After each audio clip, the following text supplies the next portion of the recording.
नमस्कार मैत्रिणींनो, तुमचं माझ्या चॅनलवर स्वागत आहे। तर आज आपण बनवूया पिठलं। तर पिठलं भाकरी ही महाराष्ट्राची फेमस रेसिपी तर आहेच, तर त्यातलं मी पिठलं कसं बनवायचं ते तुम्हाला दाखवणार आहे। चला तर बघूया पिठलं कसं बनवायचं। पिठलं बनवण्यासाठी आपल्याला साहित्य काय काय लागणार ते पाहूया। इथे मी चण्याचं पीठ घेतलेले, कोथिंबीर आहे, लसूण आहे, कांदा, कढीपत्ता, हिरवी मिरची, इथे ओवा घेतलाय आणि नंतर आपल्याला जिरा, मोहरी आणि हळद लागणार आहे। तर इथे बघा मी आपण मातीच्या भांड्यामध्ये पिठलं बनवायचंय, तर मी हे भांड गरम करायला ठेवले आणि त्यामध्ये तेल सुद्धा टाकलेले।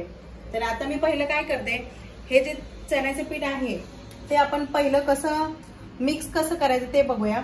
तर हे मिक्स करताना काय करायचं, थोडंसं पाणी घ्यायचं आधी आणि नंतर मिक्स करून घ्यायचं आणि हाताने मिक्स करायचंय, तर त्याने गुठळ्या राहत नाही।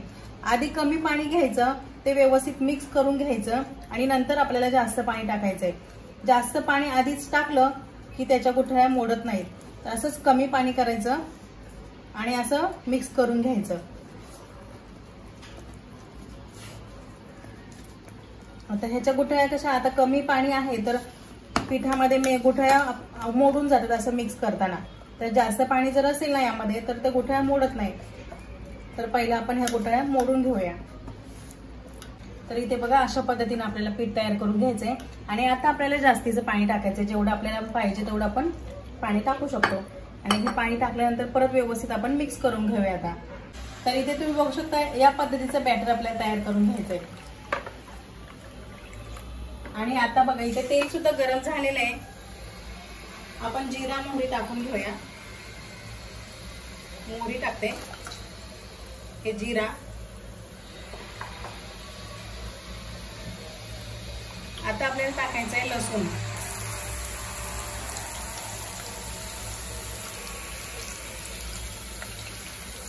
कढीपत्ता टाकूया, हिरवी मिरची टाकूया। आता हे सगळं साहित्य आपल्याला व्यवस्थित फ्राय करूया आणि मग कांदा टाकायचा आपल्याला।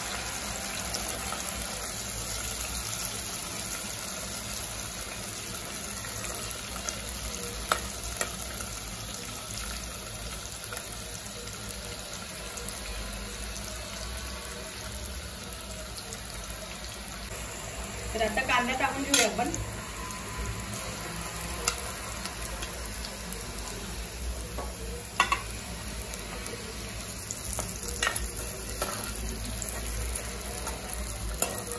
कांदा आपल्याला व्यवस्थित असं लालसर असं फ्राय करून घ्यायचंय।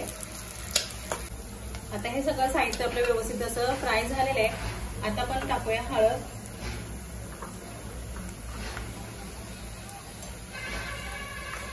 आणि थोडीशी कोथिंबीर टाकूया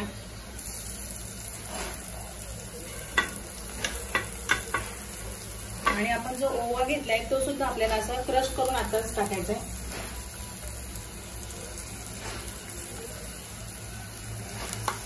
परत सगळं व्यवस्थित मिक्स करूया।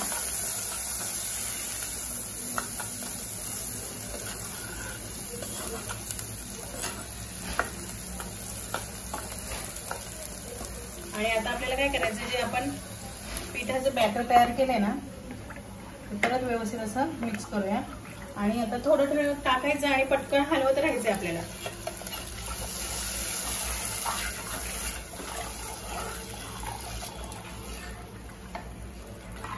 या भांड्यामध्ये मी बेसन होतं ते अजून मिक्स करून थोडंसं पाणी टाकलं आणि आता हे बॅटर आहे ना आपल्याला सतत असं हलवतच राहायचंय, नाही तर परत त्याच्या गुठळ्या बनतात। म्हणून आपल्याला असं हलवत, जोपर्यंत हे घट्ट होत नाही तोपर्यंत आपल्याला हलवत राहायचंय। तर आता मी हलवत राहते, तरी आपल्याला 5 मिनिटात आपलं बेसन तयार होणार आहे। अशा पद्धतीने आपल्याला हलवत राहायचंय। इथे बघू शकता आपलं पिठलं असं घट्ट झालेलं आहे। तर आता आपण काय करूया, मीठ टाकून घेऊया। चवीपुरतं आपल्याला मीठ टाकायचंय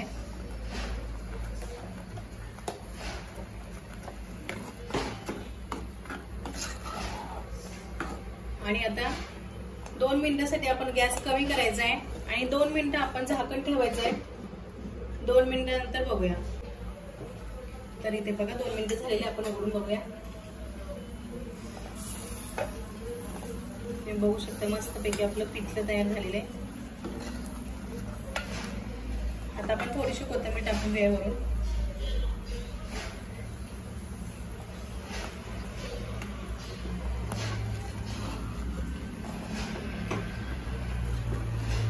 तुम्ही बघू शकता आपलं बेसन तयार झालेले.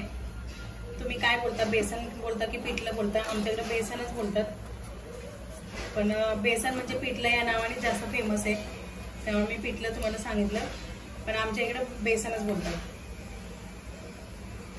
तर छानपैकी आपलं पिठलं बेसन तयार झालेलं आहे. मस्तपैकी गदगद असं शिजलं की समजायचं आपलं पिठलं तयार झालेलं आहे.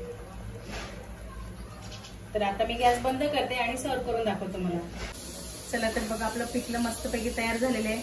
तर तुम्ही पण नक्की करून बघा अशा पद्धतीचं पिठलं. तर व्हिडिओ आवडला असेल लाईक करा, शेअर करा आणि सबस्क्राईब करायला विसरू नका. थँक्यू.